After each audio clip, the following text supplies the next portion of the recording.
Olá, amigas e amigos, no nosso encontro semanal do canal Eros e Thanatos, Mitologia e Psicanálise. Hoje estamos aqui querendo tratar com vocês um tema importante do início da teoria de Freud, ainda na primeira tópica, que é a teoria do apoio-desvio, né? E vou falar para vocês um pouco sobre isso e, enfim, né, discorrer em torno dessa questão lá de uma fase inicial de Freud, né, da construção de sua teoria, dentro daquilo que se enquadra na primeira tópica.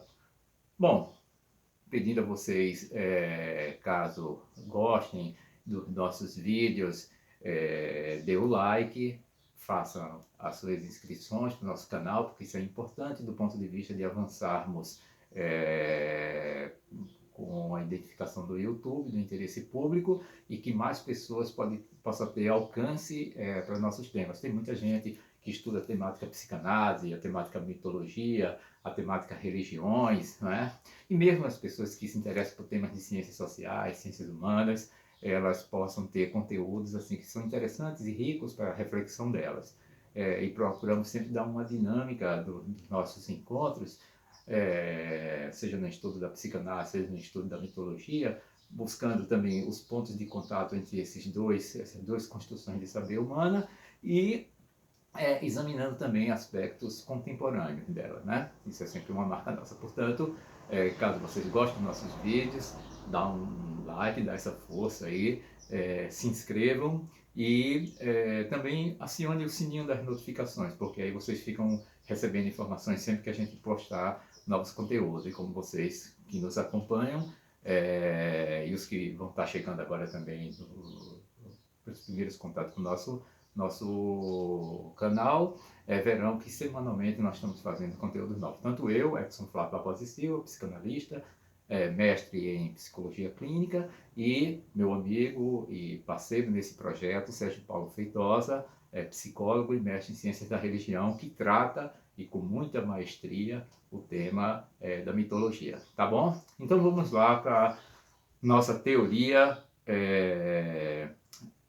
do apoio-desvio. Digo nossa, que são da psicanálise, a teoria de Sigmund Freud, não é? Bom, o que é que tratava objetivamente a teoria do apoio-desvio? Ela partia ainda daquele princípio de Freud, onde ele buscava fontes orgânicas, não é? Fontes biológicas para o entendimento da questão dos processos psíquicos. Então, Freud, no primeiro momento, ele acompanhava um pensamento que era dominante no seu tempo, né? Naquele tempo, ou seja, meados para o fim do século XIX, né? Pensamentos que vieram desde do século XVIII, também pelo século XIX, de que era preciso encontrar uma base orgânica para que você pudesse justificar, né, eventos clínicos, né, e sintomáticos nos sofrimentos psíquicos, na doença nervosa, como se dizia, né? Bom, então Freud, dentro desse processo, ele vai partir de uma compreensão também que envolve nesse aspecto aí particular da questão da teoria do apoio-desvio, também a teoria das pulsões, porque, como Freud dizia, a pulsão é um conceito fronteiriço, né? A pulsão, ela funciona entre o psíquico e o somático. Ela está na relação entre psíquico e somático. Portanto, ela vai estar envolvida diretamente na questão do apoio-desvio. Mas vamos lá. Bom, Freud partia do seguinte pressuposto, que a partir do momento em que a criança satisfazia uma necessidade orgânica, como, por exemplo, a alimentação, ela, a partir desse evento de atender uma necessidade biológica de todos nós, né, e das crianças, dos bebês, ela desenvolvia um outro movimento em relação ao seio da mãe, que apontava para uma outra demanda que não era mais a da necessidade, e sim uma demanda que Freud vai implicar com a questão do desejo, mas que diz também do processo de invaginação, não é? Das pulsões. Né? Ou seja, as pulsões cuja fonte seria, segundo Freud, o corpo, não é? Ela extraía daí um processo pelo qual apoiava uma relação do corpo para a psique. Bom, então como é que isso se dava? A criança, à medida em que ela amamenta, ela vai sugar o seio da mãe e absorver o leite, né? Da mãe, dizemos da mãe, mas de quem amamenta, né? Quem faz esse processo da amamentação. Então a criança vai fazer essa sucção, né? E à medida em que ela atende essa necessidade da sucção do leite, ou seja, da ingestão do alimento, né? E ela se satisfaz do alimento, ela permanece ligada ao seio da mãe, ao bico do seio da mãe, mas fazendo um movimento que não é mais de sucção, mas um movimento de chupar o seio da mãe. Então ela chupa o seio da mãe e vai obtendo uma satisfação. Os olhinhos dela viram, né? E ela vai obtendo uma satisfação aí que não é mais propriamente uma satisfação da necessidade, porque ela já está nutrida, mas é uma satisfação pulsional. É uma satisfação pulsional que implica para um desejo dela, né? Ou seja, que envolve ela num outro interesse objetal. Que elemento objetal é esse? É o objeto de satisfação de desejo, tá? Então, esse seio da mãe, agora, ele é como se fosse recortado imaginariamente. Ele não é mais a peça anatômica apenas. Ele vai se constituir como uma peça imaginária. E como tal, ele vai se constituir em um objeto pulsional e um objeto de satisfação pulsional, inscrevendo para a criança uma outra situação, uma outra observância em relação ao objeto, ou seja, esse objeto se descola do corpo e ele passa a ser representado, ou seja, ele deixa de ser um signo do corpo, né, um elemento do corpo, né, para se constituir como como um signo linguístico. Né? E aí a criança vai fazer essa transição entre os processos anatômicos propriamente dito e ingressa no processo psíquico.